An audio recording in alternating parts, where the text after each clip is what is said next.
Welcome back to Absolutely Marvel NDC. My name is Benny, and that is Sal, your host with the most that get together to discuss the trailers that drop. Join the Absolute Army today by hitting like, subscribe, and smashing that notification bell. That I said them out of order. It's true. That's what tripped you up. We're just a bunch of guys who sit around and chat about your favorite superhero TV shows, movies, video games in a podcast-style format on a nearly daily basis. And today, okay, so we were talking about this ahead of time, Sal. Spider-Man Across the Spider-Verse Part 1 dropped, and we're going to discuss that. We're going to go through the trailer today, but I just want to ask, why do you think they dropped this on a Saturday? Why was this, like... Yeah, as you astutely pointed out, like, we haven't had a Saturday drop for a major trailer in a long time. Like, they don't do that anymore. They usually do it on a weekday. Friday drop. We've had a Friday afternoon drop to kind of get you into the weekend, get you hyped, you know? Sure, but they still want to get those cubicle clicks. I think like, now it's kind of like... I submit that that the next episode of Hawkeye is so big in some way that there's like a deal. Like the Marvel Sony deal isn't just like, oh, you can use Spider-Man here and here. I think it's like, no. You drop your trailers here, we drop our trailers here. Like there's a whole coordination going on. Yeah, because the next episode of Hawkeye supposedly has that big episode 4 cameo. Yeah, so I'm thinking they were like, please don't drop your trailer during the week of Hawkeye, or it has to be before Wednesday, and they were like, screw it, let's do Saturday. We're Sony. All right. I see what you're saying. Let's get into the trailer, because I don't think people want to see 10 minutes of us discussing theories here, because we'll discuss that in another video. It's another video. Let's go right into the actual trailer. So, yes. Kicking off the trailer, I'm watching this one from Sony Pictures Entertainment, so if I accidentally got a fan-made one again, it's Sony. Yeah. Incidentally, I'm watching mine from Marvel Entertainment because they both dropped around the same time. So, like, that's another reason why I'm thinking it's coordinated, because Marvel Entertainment has this trailer too. Okay. So we kick off about 20 seconds going into it. Stuff's floating around. Miles is oblivious as he's listening to the same song.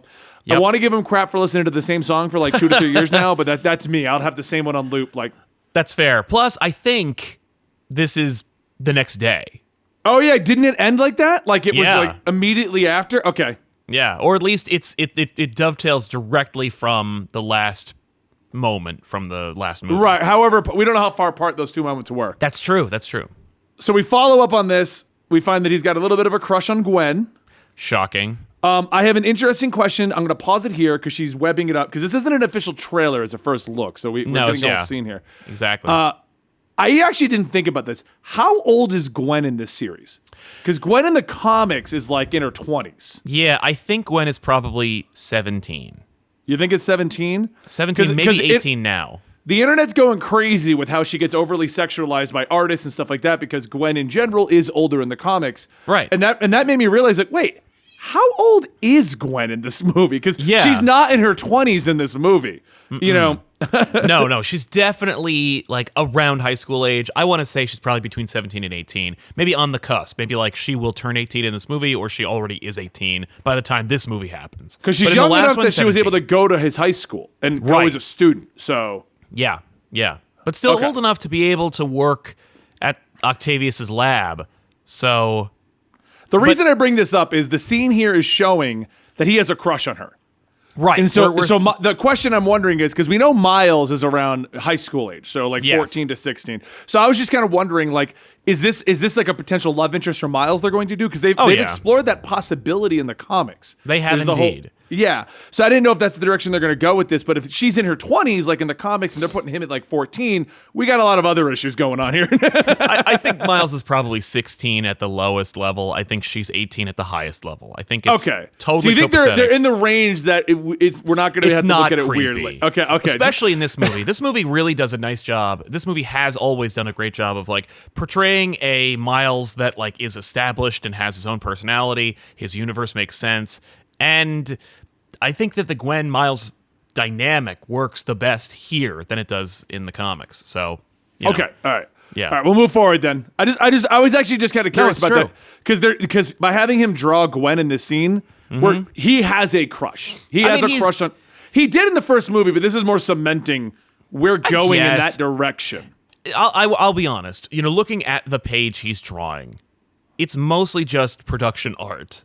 and he's writing her name. There aren't hearts around her; those are stars. So I mean, he is just, and he's an artist. He does draw, and like most artists, as you know, draw from their own experiences, things that they're very familiar with. Now, he did draw her from memory perfectly. That's what I mean. I get what you're saying, Sal. Yeah, but I think Spider-Verse happened over the course of like 3 days. Yeah. But I wouldn't be surprised if there was a Peter page too. It wouldn't say Peter necessarily, but I feel like there's a Peter B. Parker page somewhere in there. Okay, all right. So the next thing we got is that he's grounded. Hilarious moment. And she jokes about, is Spider-Man also grounded? Okay. Yeah. We get a little bit more back and forth. This is the problem with this being a first look and not a trailer. No, it's just a scene. Like, how do we like this scene? Yeah, we're not getting a lot of things to overanalyze. Yeah, we'll get there though, because this is a nice scene between the two of them. We get to see Gwen kind of like, and it looks like they've figured out the whole universe hopping, interdimensional unmaking thing, because of course, like, she's not glitching out. No one's dying or kind of. But they probably got like the wristwatch thing they end up getting in the comics that keeps track of where they are and what they're doing. Right. Because the comics doesn't have the unmaking, but they do lose track of where they are without that watch. Oh yeah, no. Yeah. Spider-Gwen does not have a watch on though. I mean, what if it's a belt? They all wear skin tight outfits, Sal. It could be anywhere. Yeah. All right, fair enough. Then we jump to, this is probably the most like theoretical, like trailery portion. We see him already plummeting through the multiverse. So there's no way he jumped out the window and went into this. So no, this is later in the movie or earlier. Who knows? So we're getting to see more of the actual multiverse. They're showing it as more of a tunnel now. I don't remember there being a tunnel like format for it. I assume the tunnel is like, you know, when we saw it before, it was chaotic. It was not focused. It was random. It was an accident. This is deliberate. So maybe this is more like, we created these tunnels. Like, this tunnel is engineered by the device that you're using to actually be able to target universes you want to go to. Which, by the way, he enters into a universe. What's your theory on which universe this is when he goes into it? This is the weird part, because that artwork would make me say he went to Spider-Gwen's home. Agreed. I'm wondering if, based on this, he does go to her home. So he's in her multiverse, because that's her art style. Yeah. I think even from the first movie, this was her art style. That more. Yeah. But then we've got what is apparently 2099, and I already had a fan hitting me up on Twitter being like, why do people think that that's Miguel O'Hara? He's so much buffer. Why? Because that's the only 2099 we even have in existence right now. So if you don't want this to be Miguel O'Hara, you're really reaching, in my opinion, on the theories. But hey, this is the theory portion, right? Yeah. But if you go to 158, I don't know if it's the same on your Marvel one, Miguel's coming out of a portal as well. So I think he is in Spider-Gwen. Oh, yeah. But why is Miguel chasing him? Or let's just specify, why is Spider-Man 2099 chasing him?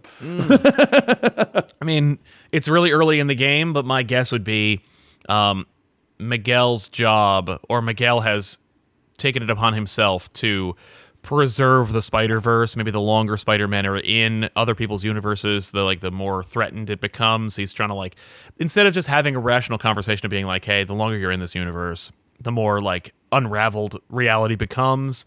You know, he's just having a fight because it's more action and fun. But he's from the future. Like, it's a future thing, so it could be that maybe mucking around in the Spider-Verse affects the future.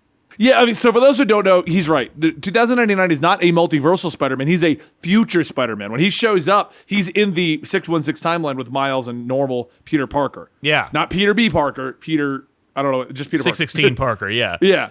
So you're right. I don't know. It's weird that he's going through the multiverse with them. Yeah. But it's also a multiversal Spider-Man that people like, so it's like, you're going to put him in the movie. I mean, we're not going to not do that. Plus, when they're tunneling, when they're like blasting through these, like, we see basically 3 universes. We see Miles' universe, we see Gwen's universe, and I think for a second we also see the 2099 universe.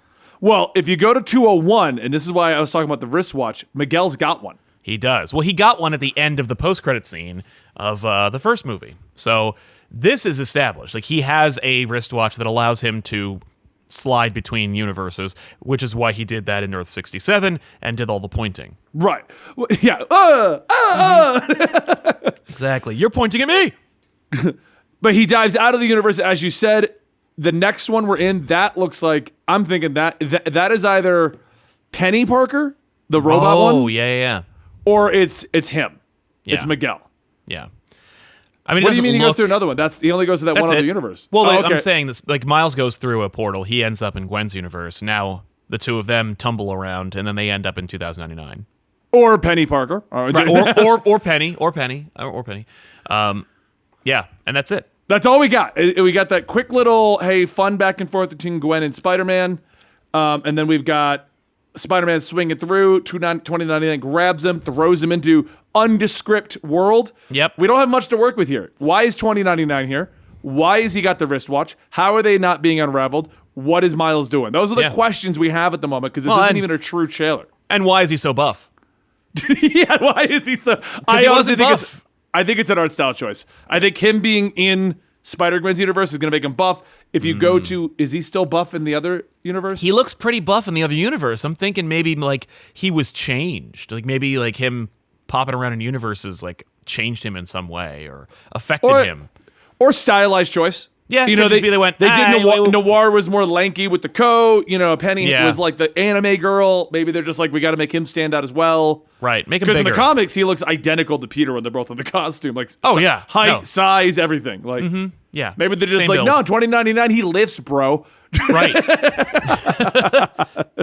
Yeah. Cool. I mean, there's not much else to go off of with this one at all. The only thing to say is like the other big surprise, which is part 1, and it's like, yeah. So that, I mean, in a sense, this leads into what it looks like right out of the original. It looks like it's going to be just a trilogy of movies that all link directly together. The discovery of the multiverse, the first multiversal adventure, cliffhanger, part 2, we get the actual big baddie that's been fighting this whole thing. I'm curious why they put this out now, though. I mean, No Way Home is like 10 days away.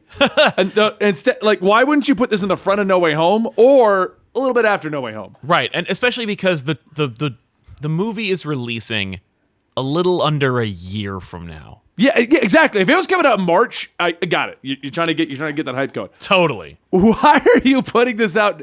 All right, we're all hyped for No Way Home. But did you guys remember Miles has a whole movies trilogy going on? Yeah, it could be. I mean, here's another theory, and it could just be that like Marvel, Sony, Homecoming, Tom Holland. That's all going in the Marvel Cinematic Universe direction, and Sony's like, our Spider-Man is Miles. Like, we're going all in on this. Like, get hyped for this, and I hope you enjoy the money we make from Marvel's Spider-Man movies.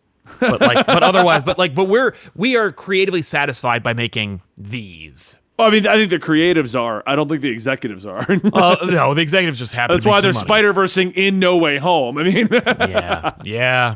I almost guarantee the Spider-Verse concept for the live action didn't even exist until this movie succeeded. That's totally fair to believe. I think you're absolutely right. Yeah, no question about that. I think pre the original Spider-Verse movie, they were just trying to fight to get Venom versus Spider-Man for that. Yep. That's all they wanted. That's no all question. They were trying for. Yeah, and then this movie made an Oscar, and they were like, multiple Spider-Man?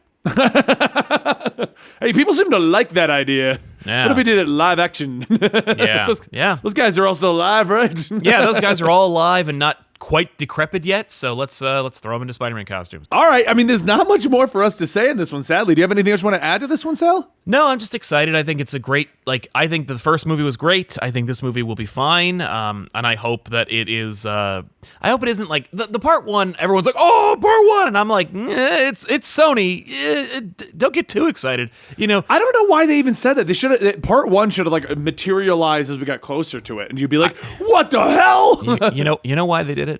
Because do you remember when Marvel dropped Infinity War and they said part 1 and everyone lost their minds? Like, I feel like this is for them. Like for but Sony, it wasn't a panel. It wasn't a panel, and that's my next year we're gonna finally start having things. What if they drop part 1 at the actual first San Diego back? Yeah. What if they did that? You know what I mean? Yeah. And if they're like, oh, what about Omnicron? Well, you could have easily been like, okay, well, we're gonna see what happens. We don't have to say part 1 yet. We don't. I hear you. I'm telling you. I think it's just that they get too excited. They didn't slow their roll. They're not gonna do that. They're Sony. Like, even when they have a good thing on their hands, they're like, duh! Like, you gotta be careful with them not fumbling the ball. Well, all right. Well, this has been our discussion of the first look. It's not even officially a trailer. No. First look of Spider-Man Into the Spider-Verse. I'm excited for it. Are you excited? Totally. All right. And on that note, we are absolutely Marvel and DC, where a bunch of guys sit around talking in a podcast format about your favorite superhero TV shows and movies and video games. We'll see you next time right here.